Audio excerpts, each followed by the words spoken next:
Welcome to the Banker Lamp. Please enjoy the video. In this video, I will show how to change oil in Toyota Highlander, updated. Start by gathering tools: socket set, oil filter wrench, drain pan, new oil, and a funnel. Confirm the correct oil grade and filter for your engine before beginning. Work on a flat surface and use jack stands if lifting the vehicle. Keep rags handy and dispose of used oil responsibly at a recycling center. Begin by positioning the drain pan under the oil pan and removing the oil filler cap to aid flow.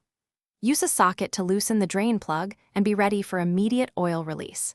Let the oil drain completely until only slow drops remain, which may take several minutes. While draining, inspect the drain plug and washer for damage and replace if necessary to prevent future leaks. Quick recommendation: stay hydrated during DIY jobs because working with oil can be messy and tiring. On another note, I use the Oala water bottle for its spill-proof lid and comfortable grip, which keeps cold water ready between steps.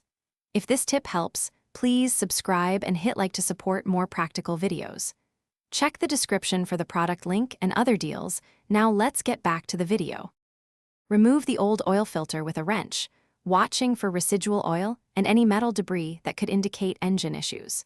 Prepare the new filter by coating the rubber gasket with fresh oil to ensure a proper seal, then install it hand-tight plus about 3/4 turn. Reinstall the drain plug securely, add the exact oil quantity recommended, and run the engine briefly to circulate oil and check for leaks around the plug and filter. Thanks for watching. If this was helpful, leave a like and consider subscribing. See you next time.